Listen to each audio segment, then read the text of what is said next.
নমস্কার। Ayushman legal farm থেকে advocate উজ্জ্বল ভৌমিক বলছি। আজকে আমাদের আলোচনার বিষয় হচ্ছে সার্চিং, অর্থাৎ জমি কেনার আগে কি কি ধরনের কাজ বা সার্চিং আমাদের করা উচিত, যেগুলো করলে পরে আমরা নিশ্চিত হয়ে একটা জমি কিনতে পারি। দীর্ঘ প্রায় 23-24 বছরের প্র্যাকটিসিং কেরিয়ারে আমি এটা লক্ষ্য করেছি যে অনেক লোকই জমি কিনতে রেজিস্ট্রি করতে আমার কাছে আসেন, আসার পরে বলেন উকিলবাবু এই জমিটা আমি কিনছি। তো আমার প্রথম করণীয় কাজ হচ্ছে ভদ্রলোককে সঠিকভাবে গাইডেন্সটা দেওয়া, অর্থাৎ যে জমিটা আপনি কিনছেন সেই জমিটার নেচার, ক্যারেক্টার আপনাকে জানতে হবে। শালি না বাস্তু জানতে হবে, ডোবা না পুকুর জানতে হবে। মেনলি ডোবা পুকুর জমি তো কিনে আগামী দিনে আপনি বাড়ি ঘরদোর করতে পারবেন না। শালি জমি যদি হয় তাহলে কনভার্সন করে আপনি বাস্তু করে বাড়ি করতে পারবেন, বা যদি বাস্তু হয় তাহলে তো আপনি প্ল্যান স্যাংশন অটোমেটিক্যালি পেয়ে যাবেন। তো এইগুলো আগে জমির চরিত্রটা নিয়ে ভদ্রলোককে বুঝিয়ে দিই, কারণ ধরে নিই যিনি আসছেন তিনি লেম্যান, তিনি আইন সম্পর্কে অজ্ঞ, তিনি আমার মতো একজন আইনজ্ঞর কাছে আসছেন জমিটার ব্যাপারে সঠিক গাইডেন্সটা পাওয়ার জন্য। তাহলে ওই জিনিসগুলো বোঝানোর পরে আমার কাজ হচ্ছে ভদ্রলোককে কনভিন্স করা যে আপনাকে বিএলআরও সার্চিং করতে হবে, আপনাকে রেজিস্ট্রি সার্চিং করতে হবে, এবং আপনাকে কোর্ট সার্চিং করতে হবে, এবং আপনাকে পেপার পাবলিকেশন করতে হবে। এখন কথা হচ্ছে এইগুলো কি, আমি আস্তে আস্তে আসছি বিষয়টা। তার আগে আমি দেখিনি যে যে জমিটার কাগজপত্র ওনাকে দেওয়া হয়েছে, পর্চা দেওয়া হয়েছে না রেজিস্টার্ড ডিডের জেরক্স দেওয়া হয়েছে। যদি পর্চা দেওয়া হয় তাহলে দেখি যে মালিককে, যিনি ওনাকে বিক্রি করছেন বর্তমানে তিনি মালিক, না ওনার পূর্বপুরুষ কেউ মালিক। অথবা দেখিনি যে রেজিস্টার্ড ডিড ওনাকে দেওয়া হয়েছে জেরক্স, সেখানে যিনি বিক্রি করতে এসছেন তিনি কি মালিক না তার পূর্বপুরুষ মালিক। যদি সেই ভদ্রলোকের মালিক হয় যিনি ওনাকে বিক্রি করছেন এবং বর্তমান মালিক বেঁচে আছেন, তাহলে ঠিকই আছে, অসুবিধা নেই। কিন্তু যদি দেখা যায় যে পূর্বপুরুষের জমি ওয়ারিসান মতে ওনারা পেয়েছেন, উনি পেয়েছেন যিনি বিক্রি করছেন, বা ওনার সঙ্গে আরো কো শেয়ারার রয়েছেন, সবাই মিলে একসঙ্গে আলাপ আলোচনা করে বিক্রি করছেন, এইখানে কিছুটা জটিলতার বিষয় রয়েছে। তখন আমাকে দেখতে হয় যে ওই জমিটা যে বিক্রি করছেন এবং যিনি মালিক ছিলেন তিনি বর্তমানে মারা গেছেন, তার ডেথ সার্টিফিকেটটা দেখতে হবে। দেখার পরে যারা বিক্রি করছেন বর্তমানে ওনাদের আধার কার্ড, এগুলো দেখার বিষয় রয়েছে, প্যান কার্ড দেখার বিষয় রয়েছে, এবং যিনি কিনছেন তারও আধার কার্ড প্যান কার্ডটা অবশ্যই দেখার বিষয় রয়েছে। এবং এটাও দেখার বিষয় রয়েছে যে যারা বিক্রি করছেন ওয়ারিশান মতে তাদের কাছে ডকুমেন্টেশন কি আছে। ডকুমেন্টেশন বলতে গেলে দেখতে হবে যে প্রথমত ফার্স্ট ক্লাস ম্যাজিস্ট্রেটের কোনো এফিডেভিট ওনারা বানিয়েছেন কিনা, যে ইনি হচ্ছেন অরিজিনাল মালিক ছিলেন, উনি অবর্তমানে উনি এই তারিখে মারা গেছেন, মারা যাওয়ার পরে ওনার কোশেয়ারার, ওনার লিগাল এয়ার আমরা রয়েছি, ও একটা co-sharer of that person, property of that person. এটা ঠিকঠাক ফার্স্ট ক্লাস ম্যাজিস্ট্রেটের কাছে এফিডেভিট ফরম্যাটে বলা আছে কিনা, এবং সেটা বলার পরে সেই ডকুমেন্টসটা নিয়ে গিয়ে লোকাল যে অথরিটি রয়েছে, অর্থাৎ পঞ্চায়েত থাকলে পঞ্চায়েত প্রধান বা councillor, either municipality or corporation, in both cases, কাউন্সিলরের কাছ থেকে একটা সার্টিফিকেট বানানো হয়েছে কিনা, ওই ফার্স্ট ক্লাস ম্যাজিস্ট্রেটের এফিডেভিটের উপর বেস করে ওনারা একটা সার্টিফিকেট বানিয়ে দেন যে আমরা দেখলাম যে এই ভদ্রলোক ছিলেন, মারা গেছেন বর্তমানে এই তারিখে, ওনার অবর্তমানে ওনার যা যা সম্পত্তি রয়েছে এই তার লিগাল এয়ার রয়েছে, এবং এরা কো শেয়ারার। এই সার্টিফিকেটটা ম্যাচ করছে কিনা ফার্স্ট ক্লাস ম্যাজিস্ট্রেটের সঙ্গে। যদি এই পার্টটাও মিটে যায় তখন ভদ্রলোককে আমরা অ্যাডভাইস করব যে জমিটাতে নিয়ে বিএলআরও সার্চিং করার জন্য। এবার কথা হচ্ছে হোয়াট ইজ বিএলআরও সার্চিং। এই বিএলআরও সার্চিংটা কিছুই না, একটা অ্যাডভোকেট বা একটা উকিলবাবু অ্যাপয়েন্ট করতে হবে, করে আপনাকে যেতে হবে ওই কাগজপত্র নিয়ে বিএলআরওতে। আপনাকে যে পর্চা বা দলিল প্রোভাইড করা হয়েছে সেখানে যদি মিউটেশন থেকে থাকে, তাহলে বর্তমানে সম্পত্তিতে যার নামে মিউটেটেড যে পেপারটা আপনাকে দেওয়া রয়েছে, সেই পেপারের রেসপেক্টে দেখতে হবে আদৌ দাগের তথ্য অনুযায়ী সেই ভদ্রলোকের নামে মিউটেশন রয়েছে কিনা, এবং দাগ, মৌজা, জেল, খতিয়ান, আরএস, এলআর এগুলো মিলছে কিনা।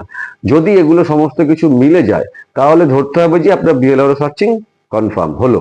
আপনি স্যাটিসফাইড যে যে পেপার আমাকে প্রোভাইড করা অনুযায়ী হয়েছে সেই অনুযায়ী বিএলআরওতে ওই জমিটা নথিভুক্তকরণ রয়েছে এবং অরিজিনাল মালিকের নামে জিনিসটা এন্টার রয়েছে।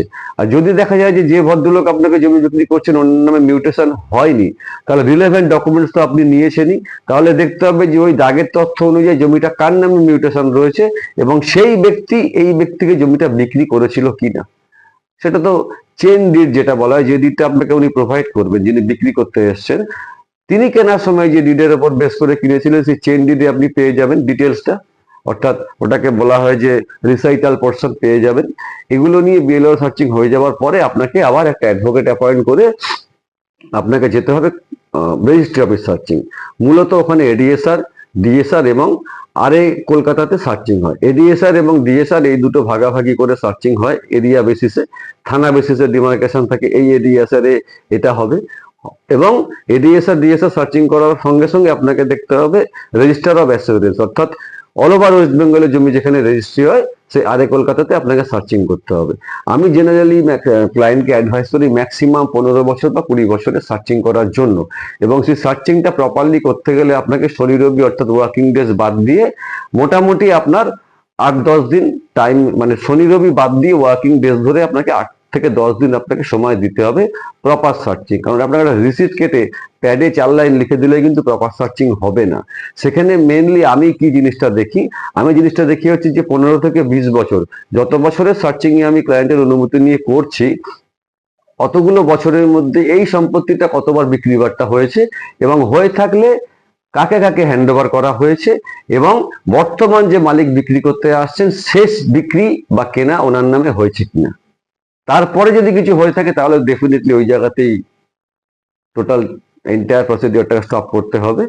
কিন্তু যদি দেখা যায় যে বর্তমান মালিক যেটি এসেছেন বিক্রি করতে উনি কেনা অবধি হয়েছে তারপরে আর হয়নি, তখন দেখবো যে যতগুলো প্রিভিয়াসলি হয়েছে সে কে বিক্রি করেছে, কাকে বিক্রি করেছে, দলিল নম্বর কত ছিল, বুক number, volume number, page number, etcetera etcetera কত ছিল, সমস্ত কিছু নিয়ে একটা মোটা সেটা একটা বাঞ্চ করে একটা রিপোর্ট আমরা ক্লায়েন্টকে প্রোভাইড করি। তাহলে বিএলও সার্চিং যদি ওকে পাওয়া যায়, রেজিস্ট্রি অফিস সার্চিং যদি ওকে পাওয়া যায়, এবারে আমরা ড্রাইভ দেবো কোর্ট সার্চিং এর জন্য, ভেরি ভাইটাল পার্ট। কারণ অনেক সময় দেখা যায় যে জমিতে মামলা মোকদ্দমা রয়েছে, যিনি বিক্রি করতে এসছেন বা যারা বিক্রি করতে এসছেন হয় তারা জানেন না বা জেনে শুনেও বলছেন না। তাহলে কোর্ট সার্চিং করার ক্ষেত্রে আমাদের দেখতে হবে জমিটা যে থানার আন্ডারে অবস্থিত, যে মৌজায় অবস্থিত। স্পেস দেখুন একটা কোর্টে অনেকগুলো মুনসেফ কোর্ট থাকে, অনেকগুলো সাবজাজ কোর্ট থাকে, তাহলে ওই থানা ধরে মৌজা ধরে আমাকে জানতে হবে কোর্টে আগে যে স্পেসিফিক্যালি ওই জমিটার মামলা হওয়ার জন্য, ওই থানার জমি মামলা হওয়ার জন্য কোন মুনসেফ কোর্ট বা কোন সাবজাজ কোর্ট ধার্য করা আছে। সেই মুনসেফ কোর্ট এবং সাবজাজ কোর্ট এবং ডিস্ট্রিক্ট জাজে গিয়ে আমরা অ্যাডভোকেটদের সার্চিং করে দেখি যে weather any case is pending regarding that land, ওই জমিটা সংক্রান্ত কোনো জমি বর্তমান যে মালিকের নামেই তাদের নামে কোনো মামলা পেন্ডিং আছে কিনা। যদি মামলা পেন্ডিং থাকে তাহলে ইনফরমেশন স্লিপে লিখে দিই আমরা যে হ্যাঁ মামলা পেন্ডিং আছে, এই ঘরে মামলাটা চলছে এত নম্বর কোর্টে এবং মামলার কেস নাম্বার এই, লাস্ট ডেট এই, নেক্সট ডেট এই। আর যদি কোনো মামলা পেন্ডিং না থাকে তাহলে লিখে দিই যে কোনো no such case is pending, এটা আমরা পরিষ্কার করে লিখে দিই। এবার no such case is pending যদি লেখা থাকে তার মানে হচ্ছে আপনার কোর্ট সার্চিংটা ওকে বেরোলো আগের দুটো সার্চিং এর মতো, এবার আপনি প্রসিড করবেন। আর যদি দেখা যায় যে কোনো মামলা পেন্ডিং আছে তাহলে সঙ্গে সঙ্গে আপনাকে অরিজিনাল জমির মালিক তার সঙ্গে আপনাকে বসতে হবে, দাদা মামলা তো পেন্ডিং আছে, এবার এই মামলা পেন্ডিং মানে জমিটা ডিসপিউটেড ল্যান্ড হয়ে গেছে, ডিসপিউটেড প্রপার্টি, এই জায়গায় ধরে জমিটা নিতে গেলে আপনি বলুন মামলাটা তুলে দিন, আদারওয়াইজ আমার পক্ষে নেওয়াটা সম্ভব না। কারণ আমি একটা অ্যাডভোকেট হিসেবে কখনো মক্কেলকে এই অ্যাডভাইস করি না যে কোনো ডিসপিউটেড ল্যান্ড জানার পরে আপনি কিনুন, জানার পরেও যদি আপনি কিনতে চান দ্যাট ইজ ডিফারেন্ট ইস্যু, কিন্তু আমি জেনারেলি অ্যাডভাইস করি যে ডিসপিউটেড ল্যান্ড জানার পরে না কেনাটাই বাঞ্ছনীয়। তাহলে এই একটা পার্ট গেল। এবারে আপনাকে দেখতে হবে যে জমিটা বেসরকারি কোনো কারোর থেকে লোন বা মর্টগেজ করে টাকা মালিক নিয়ে রেখেছে কিনা। অনেক সময় হয় দেখবেন টাকার প্রয়োজনে পাশের লোকের থেকে, ভাই তোকে আমি তো এই জমিটা আমার আছে তোকে আমি রেজিস্ট্রি করে দেবো, যদি তুই এতদিনের মধ্যে টাকা পেমেন্ট না করতে পারি তুই কিছু টাকা আমাকে দে। এগুলো কিন্তু মালিকরা অনেক সময় বলতে চায় না। তাহলে আপনাকে কি করতে হবে, আপনাকে একটা পেপার পাবলিকেশন করতে হবে। পেপার পাবলিকেশন করবেন, আপনার অ্যাডভোকেটকে অ্যাপয়েন্ট করেছেন, সেই অ্যাডভোকেট তার প্যাডে একটা বহুল প্রচারিত যে পেপারগুলো রয়েছে, বেঙ্গলি বলুন বা ইংলিশ বলুন বা হোয়াট এভার, সেখানে গিয়ে একটা তার প্যাডে একটা পেপার পাবলিকেশন করবেন, করে সেখানে জমির পুরো ডিটেলস দিয়ে আপনার নাম দিয়ে, অর্থাৎ যিনি কিনবেন তার নাম দিয়ে এবং যিনি বিক্রি করছেন তার নাম দিয়ে একটা ম্যাটারটাকে টাইপ করে রেডি করে মিডিয়া হাউসে জমা করবেন। ওনারা পরের দিন পেপারে দেবেন যে 15 দিনের মধ্যে জমিটা রেজিস্ট্রি হতে চলেছে, যদি কারোর কোনো আপত্তি থাকে তাহলে আমি, যিনি কিনছেন আমি তার অ্যাডভোকেট, আমার এই ফোন নাম্বার, ওনারা আমাকে যোগাযোগ করে জানান যে জমিটা সংক্রান্ত কোনো কিছু বলার বা জমিটা রেজিস্ট্রেশনের ব্যাপারে আপনার অবজেকশন দেওয়ার কিছু আছে কিনা আপনি জানান। যদি 15 দিনের মধ্যে আপনার কাছে কোনো অবজেকশন না এলো তাহলে আপনি এই স্টেজটাও পেরিয়ে গেলেন।